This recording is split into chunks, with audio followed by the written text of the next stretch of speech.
Welcome to Story Stash. I'm your host Duncan, and these are some of my stories I've written.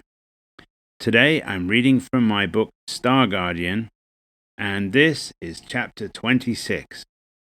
Be sure to subscribe to get the latest updates. Now, let's get started.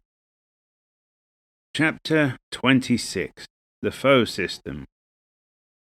It was probable the foe vessels had not seen our arrival in the system. If that were the case, they would soon leave for the Baglaji system. I could not let that many vessels go. We had little time to act. "Ship, bank right 30 degrees now," I yelled. We were cloaked, but I could not afford a collision with ship. "Confirmed," said ship. We moved out of the way. The unmanned vessels, however, continued towards the foe vessels. "Alder, Bearer, Kala, deploy all your dataport probes ahead of the advancing foe vessels, then bank left 30 degrees, I said. "Confirmed," ×3. On the display, there was suddenly a cloud of 60 dataport probes drifting towards the foe vessels. 3 green dots were peeling off to the left, but the foe vessels were moving too fast. I needed them to slow down. "Dura, stop. Decloak and engage Dreadnought. Wait 1 minute, then disengage Dreadnought, cloak, and move left," I said. "Confirmed," said Dura. Suddenly there was an enormous Dreadnought-class battleship on the sensors. It was directly ahead of the foe vessels. As far as they knew, it had just arrived in the system. I had not mentioned this to Jem and Kaluna. Their eyes grew wide as they saw the stats on the tactical display for the Dreadnought. It confirmed this was a monster of a ship. It was armed to the teeth with advanced weaponry. It had the result I was looking for. The foe vessels were in a state of panic. This honking big Dreadnought was right in their path. Every foe vessel in the fleet got imminent collision warnings. 30 foe captains would require new underwear. With seconds to spare, the foe vessels applied braking thrusters and veered off to avoid destruction. At least their plan to go into hyperspace was aborted. Their rapid deceleration brought the fleet of foe vessels into contact with our dataport probes at a manageable relative speed. The dataport probes targeted the dataport next to the docking port on each vessel. I was surprised how quickly it worked. One by one, the foe vessels came to a stop. On our tactical display, the red dots turned grey. Soon, they were all drifting in space. There were 30 grey dots. By now, Dura was cloaked and had moved to the side to avoid a collision. There was a pause, and then I let out a breath I did not realize I had been holding. It worked. Somehow it freaking worked. We just captured 30 foe vessels in under 5 minutes. "Holy crap, we have a Dreadnought? I've never seen such a huge vessel. Where did that come from?" exclaimed Jem. "We don't have a Dreadnought. It's just an illusion. I got to thinking, if we can cloak and convince sensors we are not there, then perhaps a probe could convince sensors it was more than a probe," I replied. It was then I noticed Kaluna was on the floor. "Kaluna, are you injured?" I asked. She was out cold. Perhaps the stress was too much for her. Jem got down and checked her out. I had more to do. The drifting foe vessels would alert others something was wrong. We could expect visitors if we did not do something fast. "Ship, please execute go-away protocol on all 30 foe vessels. Then have Alder, Bearer, Kala retrieve their dataport probes," I said. "Confirmed," said ship. This was funny to watch. 30 vessels turned in random directions and accelerated. One by one, the foe vessels left the system into hyperspace. They would be gone for a long time. I turned back to Kaluna. Jem had helped her back into her seat. I went to the food dispenser and got her a glass of water. "I thought we were about to crash into those vessels. I fell off my seat and hit my head," said Kaluna. She took some sips of her water. "We should get you to medical and run a full scan to make sure you don't need treatment," said Jem.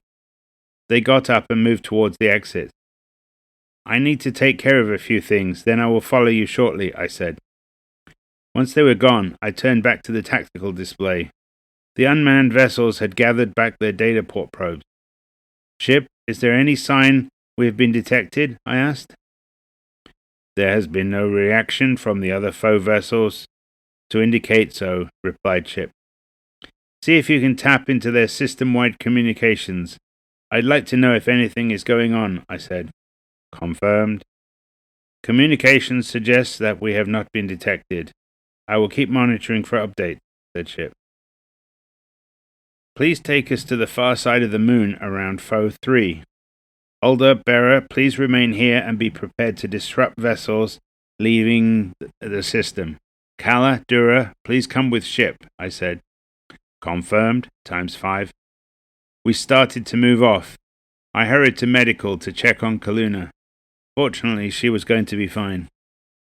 We traveled carefully to the moon around Foe 3, not wanting to risk detection. The closer we got to their home planet, the more traffic we encountered. There were many vessels around or traveling to or from the planet. None were orbiting the moon. When we arrived at the moon, Ship parked in an orbit that kept us on the side of the moon furthest from the planet. We used the planet shield to shield us. Ship, see if you can tap into their system-wide communications again. Search for anything about the Baglaji system. I would like to know what their plans are, I said. Confirmed, said Ship. Jem and I went to prepare the shuttle to take us to the lunar surface.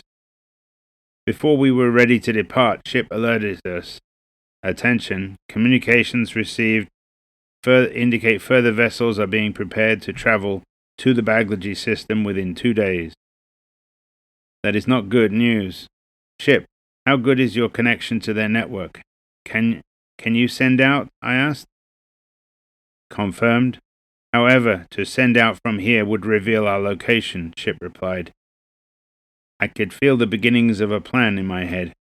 Ship, select a planet in the system with a small patrol of less than 10 vessels nearby, I said.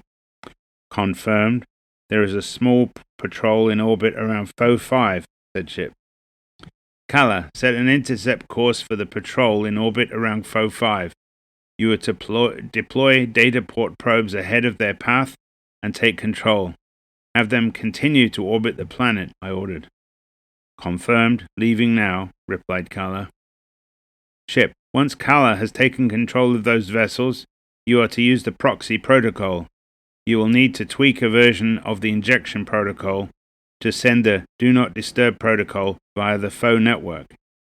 Contact vessels one at a time using credentials from the vessels in the patrol. Ideally, the vessels that are injected will not know anything happened. I would like all Foe vessels to receive the Do Not Disturb protocol and be incapable of travel to the Baglaji system. Clear? I said. Confirmed. Estimate intercept of the patrol in 4 hours. Injection of the Do Not Disturb protocol to all vessels in the system within 8 hours, said Ship. I could almost imagine a smug face on Ship. Oh, Ship, extra credit if you can create something in this system that will inject any new vessel created after we are gone. I want to keep them out of our system permanently, I said. Confirmed, Ship required.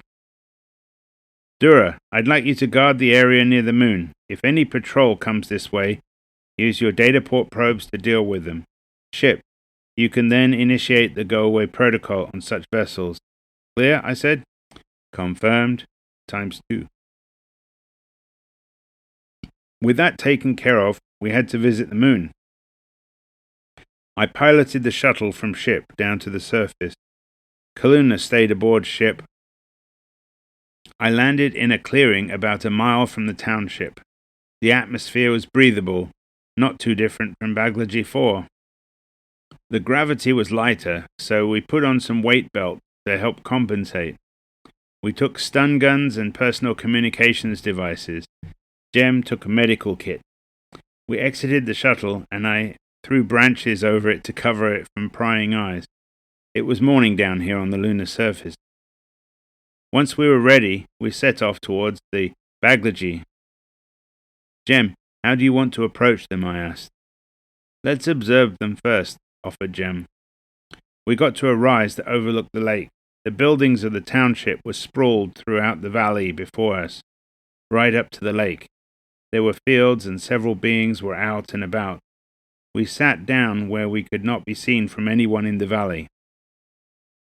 I see no sign of advanced technology, said Jem. It looks like they have regressed to an agricultural society, I said. I agree. Probably the foe denied them any technology, replied Jem. It is tragic. 1,000 years without knowledge, and the technology has wiped out their heritage. But if they are no longer a spacefaring race, would it be right for us to introduce them to advanced technology? I wondered aloud. In principle, it would not be right. But they are my people. They once traveled the stars. I am only restoring them to their rightful place, said Jem. As per our plan, we need to talk to them. We need to assess how they would react to the revelation that there is a system that was once theirs, I said. Agreed. I think we have seen enough. Let's go meet them, said Jem. We got up and walked into town. We walked into the town and proceeded to a central area. The further we went, the more people stopped what they were doing and watched us. The different clothing we wore made it clear we were not from here. Jem and I walked to what appeared to be an inn with outdoor tables and chairs. We took a seat at a table and waited. By now, we were surrounded by a crowd of beings staring at us. We waited. No threatening move. It was surreal. They all looked like Jem and me. They could all be human, except they were Baglaji. I had only ever seen my mother and Jem. Two beings, that was all I had seen until now. I almost felt at home, except they were primitives. It took about 10 minutes before an elderly male Baglaji approached us. My name is Frank, he said in Baglaji. By now I understood much of the language. You are Frank? I asked in Baglaji. The one and only, he replied with a grin. Then his eyebrows rose at the realization we spoke the same language.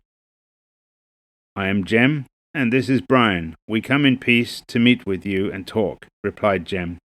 Frank smiled. He took a seat across from us. 3 large cups of a fermented beverage were delivered to our table. The crowd remained all around us, their eyes glued on the most entertainment they had had in cycles. Welcome, Jem and Brian. You come from a distant settlement? We have not seen outsiders before. Your clothes and your manners are strange, asked Frank. I figured Jem would take the lead in the discussion, so I took a sip of the beverage. It was unlike anything I had tasted before. I suddenly considered that there were no food dispensers here, and my ID chip was of no use. I had to be careful what I ate or drank. Before I answer your question, can I ask what do you know of your history? How far back does the history of your people go? Asked Jem. Frank took a long drink from his cup before he replied. Our history? This is our town. I have lived here all my life, as did my father and his father. We have written records that go back many generations. Is that what you want to know? He asked. Was there a time before your people settled here in this town? Asked Jem. I am unaware of a time before we were in this valley. We have no records back that far, he said. This town where you live is on the surface of a large moon. It orbits around a planet, the one you see in the sky. That planet orbits around a star that provides light and warmth. Am I clear so far? Said Jem. Yes, he replied. Long ago, your ancestors lived on a different planet, which orbited around a different star, a long way from here. There was a war with beings that lived on the planet, the one up there. After the war, the other beings brought your ancestors here as prisoners and left them to fend for themselves. At least that is as much as I can piece together, said Jem. Frank looked at me, and I smiled and nodded to confirm the history. He took a while to think about what was said. Your ancestors and my ancestors are the same. We were called the Baglaji. Before the war, my ancestors left our home planet, and I only just returned. I found no one left on our home planet. I learned of the war and that you were abandoned here, so I had to come and see you, said Jem.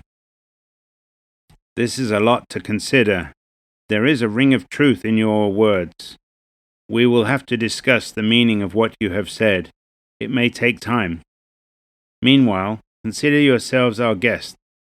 Food and accommodation will be provided for you here at the inn, Frank said. He then rose and left with several other Baglaji who had been within earshot.